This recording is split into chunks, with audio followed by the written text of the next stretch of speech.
ಈ ವರ್ಷದ ಯೂನಿಟ್ ಟೆಸ್ಟಿನ ಮೊಟ್ಟ ಮೊದಲನೆಯ ನಮ್ಮ ಏನಂತಾರೆ ಆರ್ಟ್ಸ್ ಡಿಪಾರ್ಟ್ಮೆಂಟಿನ ಭೂಗೋಳಶಾಸ್ತ್ರ ಪ್ರಶ್ನೆ ಪತ್ರಿಕೆಯನ್ನು ಅಪ್ಲೋಡನ್ನು ಮಾಡ್ತಾ ಇದ್ದೇವೆ. ತುಂಬ ಧನ್ಯವಾದಗಳು ಆರ್ಟ್ಸ್ ಡಿಪಾರ್ಟ್ಮೆಂಟ್ನವರಿಗೆ.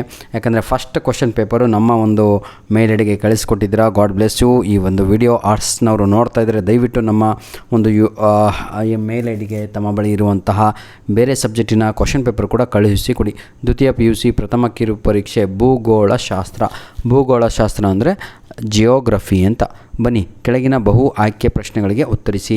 ದಯವಿಟ್ಟು ನಿಮ್ಮ ಪ್ರಶ್ನೆ ಪತ್ರಿಕೆಗಳನ್ನು ಈ ಒಂದು ಮೇಲ್ ಐಡಿಗೆ ಕಳಿಸಿಕೊಡಿ ವಿದ್ಯಾರ್ಥಿಗಳೇ. ಒರಿಜಿನ್ ಆಫ್ ಸ್ಪೀಸೀಸ್ ಗ್ರಂಥವನ್ನು ಬರೆದವರು ಯಾರು ಅಂತ ಇದೆ. ಎಲ್ಲರಿಗೂ ಕೂಡ ಗೊತ್ತು, ಚಾರ್ಲ್ಸ್ ಡಾರ್ವಿನ್ ಅನ್ನುವಂಥದ್ದು ಸರಿಯಾದ ಉತ್ತರ, ಚಾರ್ಲ್ಸ್ ಡಾರ್ವಿನ್. ಈಗ ಕೆಳಗಡೆ ಇಲ್ಲಿ ಮ್ಯಾಚ್ ದ ಫಾಲೋಯಿಂಗ್ ಕೊಟ್ಟಿದ್ದಾರೆ, ಅದರಲ್ಲಿ ಯಾವುದು ಸರಿ ಯಾವುದು ತಪ್ಪು ಅಂತ ನೋಡಿಕೊಂಡು ಬರಿಬೇಕಾಗತ್ತೆ. ಆಡಳಿತ ನಗರಗಳು ಅಂತ ಐತೆ, ಅದಕ್ಕೆ ಇಲ್ಲಿ ಯಾವುದು ಬರ್ಬೋದಪ್ಪ, ಆಡಳಿತ ನಗರಗಳು. ಬನ್ನಿ, ಇದಕ್ಕೆ ನವದೆಹಲಿ, ಲಂಡನ್ನು, ಏನಿದು ಕ್ಯಾನ್ಬೆರಾ ಅಂತ. ಪ್ರವಾಸಿ ಕೇಂದ್ರಗಳು ಯಾವುದಾಗಿದ್ದಾವೆ ಇದರಲ್ಲಿ ಅಂತ ಹೇಳಿದರೆ, ಈಗ ಸಿಮ್ಲಾ, ಡಾರ್ಜಿಲಿಂಗ್, ವಿಯಾನ್ಮಿ ಹೌದಲ್ವಾ, ಅದು ಆಗಿದೆ. ನಂತರ ಧಾರ್ಮಿಕ ನಗರಗಳು ಅಂತ ಹೇಳಿದರೆ ಇಲ್ಲಿ ವಾರಣಾಸಿ, ಮಥುರೈ ಆಯಿತಾ. ನೆಕ್ಸ್ಟ್ ಗಣಿಗಾರಿಕೆ ನಗರಗಳು ಧನಾಬಾದ್, ಜೋಹನ್ಬರ್ಗ್ಸ್, ನಂತರದಲ್ಲಿ ಕಿಂಬರ್ಲಿ. ಹಾಗಿದ್ರೆ ಆಪ್ಷನ್ ಸಿ ಸರಿಯಾದ ಉತ್ತರ ಆಗಿರುತ್ತದೆ ಕ್ವಶನ್ ನಂಬರ್ 2ಕ್ಕೆ. ಕ್ವಶನ್ ನಂಬರ್ 3 ನನ್ನ ಪ್ರೀತಿಯ ವಿದ್ಯಾರ್ಥಿಗಳೇ, ಒಂದು ಹೇಳಿಕೆ ಇದೆ, ಒಂದು ಕಾರಣ ಇದೆ, ಅಂದರೆ ಒಂದು ಸ್ಟೇಟ್ಮೆಂಟ್ ಹಾಗೂ ರೀಸನ್ ಎರಡೂ ಕೂಡ ಕೊಡಲಾಗಿದೆ. ಇದನ್ನು ಓದಿದಾಗ ನಮಗೆ ತಿಳಿದೇನು ಅಂತ ಹೇಳಿದರೆ ಎರಡೂ ಕೂಡ ಸರಿಯಾಗಿವೆ. ಎ ಮತ್ತು ಸ್ಟೇಟ್ಮೆಂಟ್ ಕೂಡ ಸರಿ ಇದೆ, ರೀಸನ್ ಕೂಡ ಸರಿ ಇದೆ ಅನ್ನುವಂಥದ್ದು ಸರಿಯಾದ ಉತ್ತರ ಆಗಿರುತ್ತದೆ. ಈಗ ನಾವು ಏನಂತೀರ ತಾವುಗಳು ಫಿಲ್ ಇನ್ ದ ಬ್ಲ್ಯಾಂಕ್ಸ್ ಕಡೆ ಬಂದಿದ್ದೇವೆ. ಪ್ರಪಂಚದಲ್ಲಿ ಡ್ಯಾಶ್ ಖಂಡವು ಅಧಿಕ ಜನಸಂಖ್ಯೆ ಬೆಳವಣಿಗೆಯನ್ನು ಹೊಂದಿದೆ ಅಂತ. ಪ್ರಪಂಚದಲ್ಲಿ ಆಸ್ಟ್ರೇಲಿಯಾ ಖಂಡವು ಅಧಿಕ ಜನಸಂಖ್ಯೆ ಬೆಳವಣಿಗೆಯನ್ನು ಹೊಂದಿದೆ ಅನ್ನುವಂಥದ್ದು ಸರಿಯಾದ ಉತ್ತರ ಆಗಿರುತ್ತದೆ. ವಿದ್ಯಾರ್ಥಿ ಕೂಡ ಪರ್ಫೆಕ್ಟಾಗಿ ಅವರು ಹಾಕಿದ್ದಾರೆ ಅಂದ್ಕೊಂಡಿದ್ದೆ, ಆದರೆ ಹಾಕಿಲ್ಲ ಅವರು. ಡ್ಯಾಶ್ ಅಧಿಕ ಜನಸಂಖ್ಯೆ ಅಂದರೆ ಆಸ್ಟ್ರೇಲಿಯಾದಲ್ಲೇ ಅಂದ್ಕೊಂಡಿದ್ದೀನಿ. ಅವರು ಯಾವುದು ಹಾಕಿದ್ದೀರಪ್ಪ ನೀವು, ಏಷ್ಯಾ ಖಂಡ ಕೇಳಿರೋದು. ಬನ್ನಿ, ಈಗ ನಾವು ಉಗಿ ಯಂತ್ರವನ್ನು ಕಂಡುಹಿಡಿದವರು ಯಾರು ಅಂತ ಇದೆ. ಜೇಮ್ಸ್ ವ್ಯಾಟ್ ಅನ್ನುವಂಥದ್ದು ರೈಟ್ ಆನ್ಸರ್ ಆಗಿರುತ್ತದೆ, ಜೇಮ್ಸ್ ವ್ಯಾಟ್ ಹೌದಲ್ವಾ. ಡ್ಯಾಶ್ ಭಾರತದ ಅತಿ ದೊಡ್ಡ ಕೊಳಚೆ ಪ್ರದೇಶ ಅಂತ ಇದೆ. ಇದನ್ನು ಏನಂತೀರ ತಾವುಗಳು, ಎಲ್ಲಿದೆಯಪ್ಪ, ಧಾರಾವಿ ಅನ್ನುವಂಥದ್ದು ರೈಟ್ ಆನ್ಸರ್ ಆಗಿರುತ್ತದೆ. ಬನ್ನಿ ವಿದ್ಯಾರ್ಥಿಗಳೀಗ ಹೊಂದಿಸಿ ಬರೀರಿ ಕಡೆಗೆ ಹೋಗೋಣ.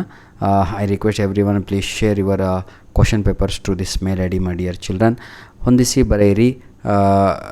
ಗ್ರಿಫಿಕ್ ಟಯರ್ಸ್ ಟ್ಲಾಎರ್, ಇದು ಕ್ವಶನ್ ನಂಬರ್ 1ಕ್ಕೆ ಇಲ್ಲಿ ಸರಿಯಾದ ಉತ್ತರ ಬಂದು ಆಸ್ಟ್ರೇಲಿಯಾದ ಭೂಗೋಳಶಾಸ್ತ್ರ ಅನ್ನುವಂಥದ್ದು ರೈಟ್ ಆನ್ಸರ್ ಆಗಿರುತ್ತದೆ. ಅಧಿಕ ಜನನ ಪ್ರಮಾಣ ಅಂತ ಇದೆ, ಇದಕ್ಕೆ ನೈಜರ ಅನ್ನುವಂಥದ್ದು ಸರಿಯಾದ ಉತ್ತರ. ಯಾಕಂದರೆ ಪ್ರಪಂಚದಲ್ಲಿ ಅತ್ಯಂತ ಹೆಚ್ಚು ಜನನ ಪ್ರಮಾಣ ಅಲ್ಲೇ ಇರುವಂಥದ್ದು. ಶಿಶು ಮರಣ ನಿಯಂತ್ರಣ ಅಂತ ಇದೆ, ಇದಕ್ಕೆ ನಾವು ಜನನಿ ಸುರಕ್ಷಾ ಯೋಜನೆಗೆ ಹೋಗ್ಬೋದಾಗಿದೆ. ಬನ್ನಿ, ಕೆಳಗಿನ ಪ್ರಶ್ನೆಗಳಿಗೆ ಒಂದು ಪದ ಅಥವಾ ಒಂದು ವಾಕ್ಯದಲ್ಲಿ ಉತ್ತರಿಸಿ ಅಂತ ಇದೆ ಆಯಿತಾ. ಸಾಂಸ್ಕೃತಿಕ ಪರಿಸರ ಎಂದರೇನು ಅಂತ ಇದೆ. ಏನಿದು ಬೇಟೆಗಾರಿಕೆಯ ಅರ್ಥ ಬರೆಯಿರಿ ಅಂತ ಇದೆ. ವಿಶ್ವದ ಪ್ರಥಮ ಏನಿದು ಮೆಗಾ ಸಿಟಿ ಯಾವುದು ಅಂತ ಇದೆ. ಇವೆಲ್ಲವೂ 1 ಅಂಕದ ಪ್ರಶ್ನೆಗಳು ಆಗಿವೆ. ಹಾಗಾಗಿ ನನ್ನ ಪ್ರೀತಿಯ ವಿದ್ಯಾರ್ಥಿಗಳೇ, ಭಾಳ ಈಸಿಯಾಗಿರುವಂತಹ ಕ್ವಶನ್ ಪೇಪರ್ ಆಗಿತ್ತು. ಕೆಳಗಿನ ಯಾವುದಾದ್ರೂ 4 ಪ್ರಶ್ನೆಗಳಿಗೆ 2 ರಿಂದ 3 ವಾಕ್ಯಗಳಲ್ಲಿ ಉತ್ತರಿಸಿ ಅಂತ ಇದೆ. ಜನಸಂಖ್ಯಾ ಬೆಳವಣಿಗೆಯ ಘಟಕಗಳನ್ನ ಬರೆಯಿರಿ ಅಂತ ಇದೆ. ನಂತರದಲ್ಲಿ ಮರ ಕಡಿಯುವ ಉದ್ಯಮವು ಸಮಶೀತೋಷ್ಣ ವಲಯದಲ್ಲಿ ಏಕೆ ಹೆಚ್ಚು ಅಭಿವೃದ್ಧಿಯಾಗಿದೆ ಅಂತ ಇದೆ ಆಯಿತಾ. ಏನು ಸಾರಿಗೆ ವಿಧಗಳನ್ನು ತಿಳಿಸಿ ಅಂತ ಇದೆ. ಬಹಳ ಸರ್ ಏನೂ ಇಲ್ಲ. ಆಧುನಿಕ ಸಂಪರ್ಕ ಮಾಧ್ಯಮಗಳನ್ನು ಪಟ್ಟಿ ಮಾಡಿ. ನಗರ ಮತ್ತು ಗ್ರಾಮೀಣ ವಸತಿಗಳನ್ನು ಅರ್ಥೈಸಿ. ಜನಸಾಂದ್ರತೆ ಎಂದರೇನು, ಹೌದಲ್ವಾ. ಭಾಳ ಈಸಿಯಾಗಿರುವಂತಹ ಕ್ವಶನ್ ಪೇಪರ್ಸ್ ಜನರಲ್ ಆಗಿ ಕೊಡ್ತಾರಲ್ವ, ಆ ರೀತಿಯಾಗಿದೆ. ಮಾನವ ಭೂಗೋಳಶಾಸ್ತ್ರ ಶಾಖೆಗಳನ್ನು ಪಟ್ಟಿ ಮಾಡಿ ಪ್ರತಿಯೊಂದನ್ನು ವಿವರಿಸಿ ಅಂತ ಇದೆ. 18ನೇ ಪ್ರಶ್ನೆ, ಪ್ರಪಂಚದ ಜನಸಂಖ್ಯೆ ಹಂಚಿಕೆಯನ್ನು ಕುರಿತು ಬರೆಯಿರಿ ಅಂತ. ಮಾನವ ಅಭಿವೃದ್ಧಿ ಎಂದರೇನು, ಮಾನವ ಅಭಿವೃದ್ಧಿಯ ಮಾಪನವನ್ನು ಕುರಿತು ಚರ್ಚಿಸಿ. ಎಷ್ಟು ಈಸಿಯಾಗಿದೆ ನೋಡಿ ಪೇಪರ್. ದ್ವಿತೀಯ ಆರ್ಥಿಕ ಉದ್ಯೋಗಗಳನ್ನು ಕುರಿತು ಬರೆಯಿರಿ, ಹೌದಲ್ವಾ. ಭಾಳ ಈಸಿ ಇದೆ. ಧನ್ಯವಾದಗಳು. ನಮಗೆ ಈ ಒಂದು ಪ್ರಶ್ನೆ ಪತ್ರಿಕೆ ಕಳಿಸಿಕೊಟ್ಟಂತಹ ರೋಹಿತ್ ಅವರಿಗೆ ಮತ್ತೊಮ್ಮೆ ಧನ್ಯವಾದಗಳನ್ನು ತಿಳಿಸ್ತಾ ಇದ್ದೇನೆ. ಇವರು ನಮಗೆ ರೋಹಿತ್ ಅವರು ಹುಣಸೂರಿನಿಂದ ಈ ಒಂದು ಪ್ರಶ್ನೆ ಪತ್ರಿಕೆಯನ್ನು ಕಳಿಸಿಕೊಟ್ಟಿದ್ದಾರೆ. God bless you my dear child. ಇದೇ ರೀತಿಯಾಗಿ ಬೇರೆ ಪ್ರಶ್ನೆ ಪತ್ರಿಕೆಗಳು ಕೂಡ ತಾವುಗಳು ನೋಡ್ತಾ ಇರೋರು ಹಾಗೂ ಕಳಿಸಿಕೊಟ್ಟವರು ಮತ್ತೆ ಕಳಿಸಿಕೊಡಿ ಅಂತ ಹೇಳ್ತಾ ವಿಡಿಯೋನ ಮುಗಿಸ್ತಾ ಇದ್ದೇನೆ. ಧನ್ಯವಾದಗಳು.